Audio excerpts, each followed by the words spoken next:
The following is a King-Fisher Media production.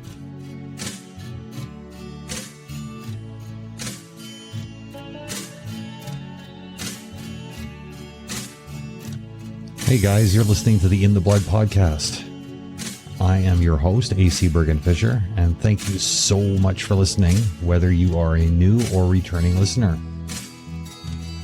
I'd like to invite you to find a quiet place where you consider what's being shared with an open mind and a receptive heart. Before we begin, though, the following disclaimer. I am not a therapist, and nothing presented here should be considered as therapy. If you feel that therapy would be beneficial, please seek out a licensed therapist who you trust. They say there's no place like home for the holidays, but what does that even mean?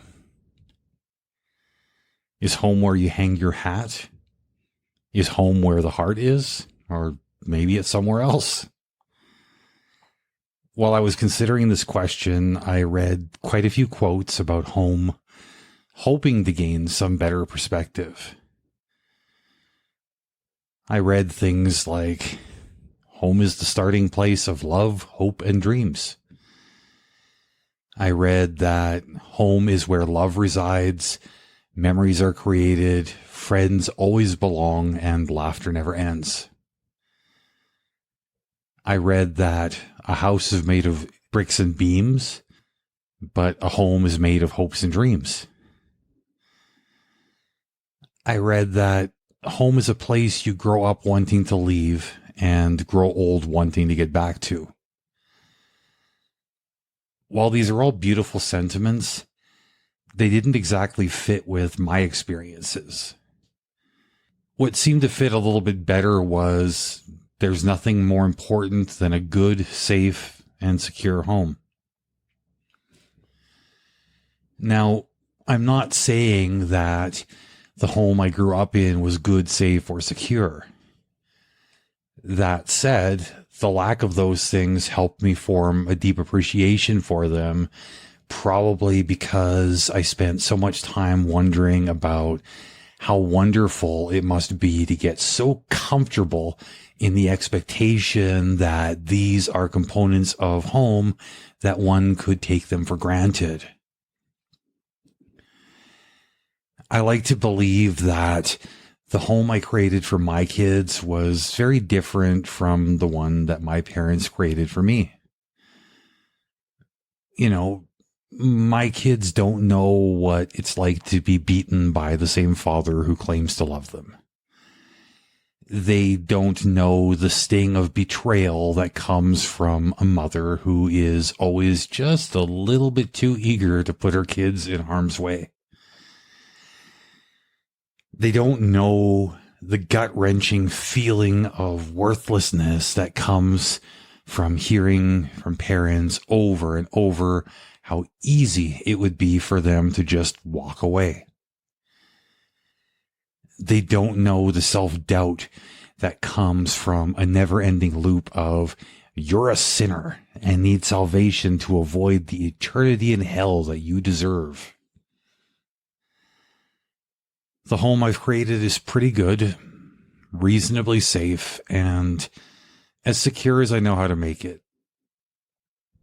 As much as the things I can control contribute to a good, safe, and secure environment, there are things beyond my control which threaten what I have built.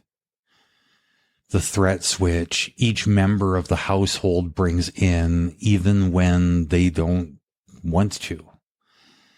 Things like mental health challenges, which are a little bit too much to handle in the moment. Things like stress from work or school. Things like the unstable emotions which come from uninvited memories. Things like difficult relationships with family members who are outside of the house.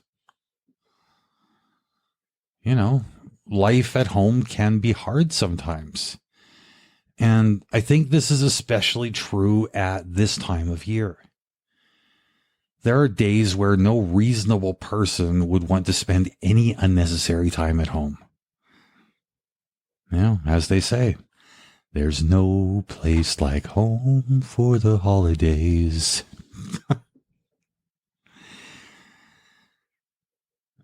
I heard from a former client earlier this week that she had recently lost her husband. The circumstances were sudden and they were tragic. And as a result, I don't imagine that her home is going to be filled with holiday cheer this year or for many years to come. There is something magical about this time of year, but for some people, that magic is a cruel reminder that life goes on even when we desperately need it to stop, even just for a minute.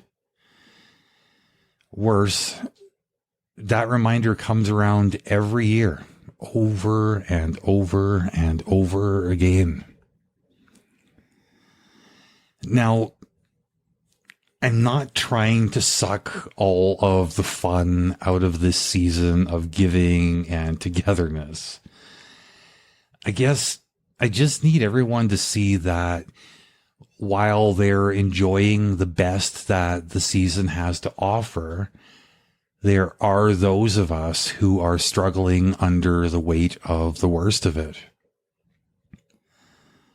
When I think of the painful part of Christmas, I think the part that hurts the most is surrounding the people who are no longer here to share the special time with.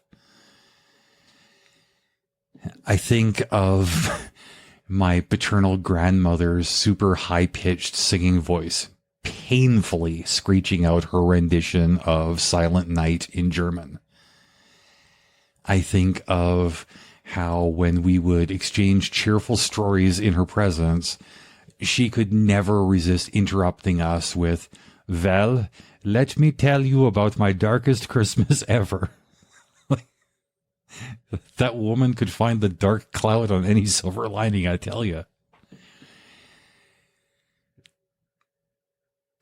My paternal grandfather didn't speak much English, but he knew how to chain smoke, and he knew how to laugh with a gravelly voice at jokes that he didn't understand.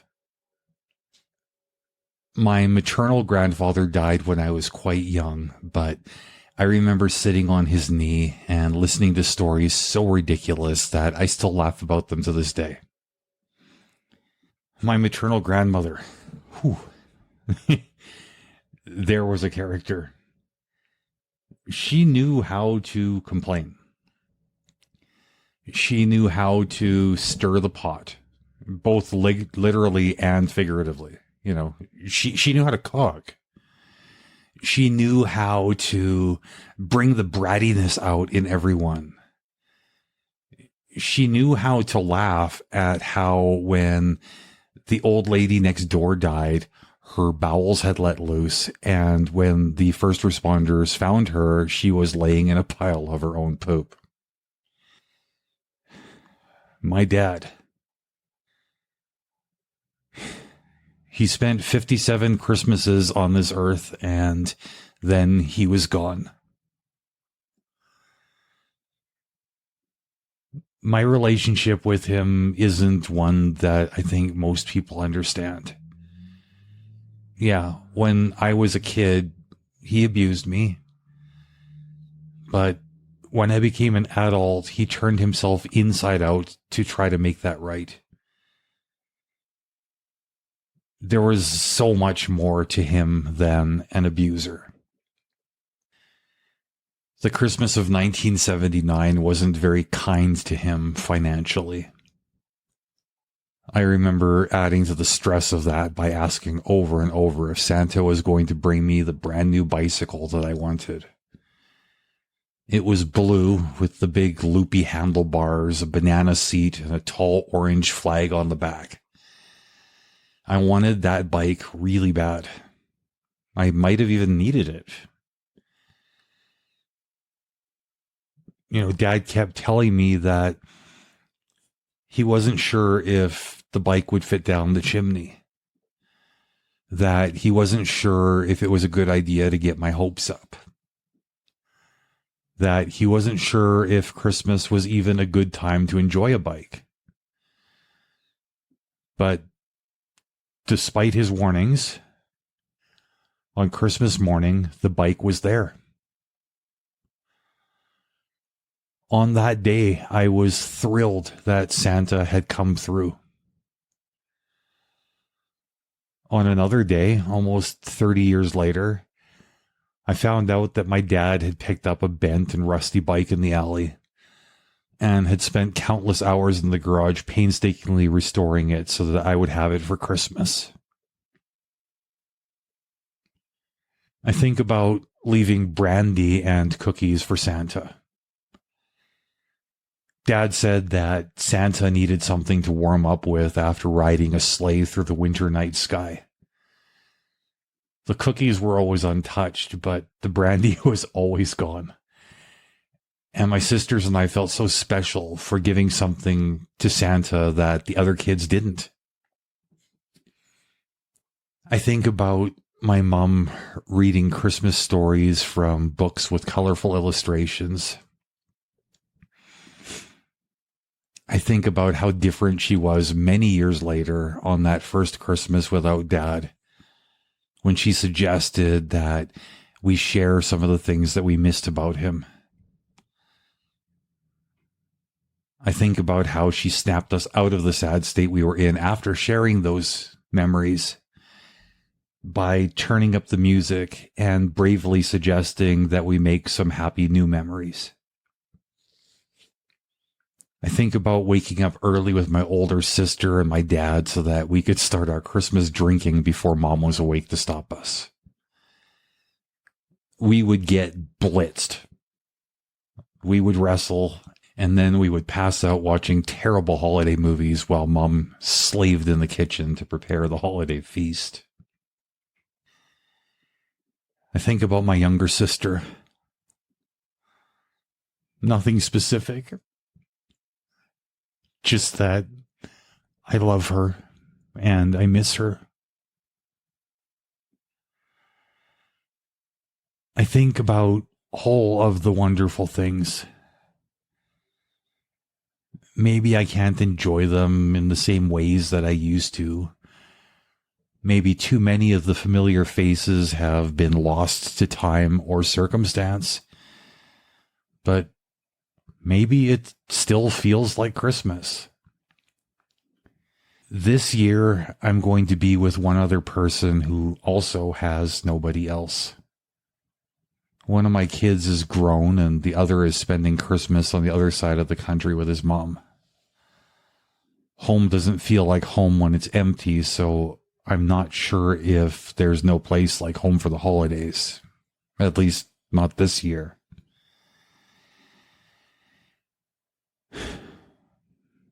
T.S. Eliot said, "Home is where one starts from." And I think this year, that's what I'm going with. I want to honor the pain and the beauty of the past. I want to anticipate the future, full of the kind of high hopes which I think are best fueled by the magic of this season. I want to take this moment to start fresh in my home, which is going to change whether I like it or not. I won't be releasing another episode until the new year. So, for now, happy holidays, and until 2024, much love.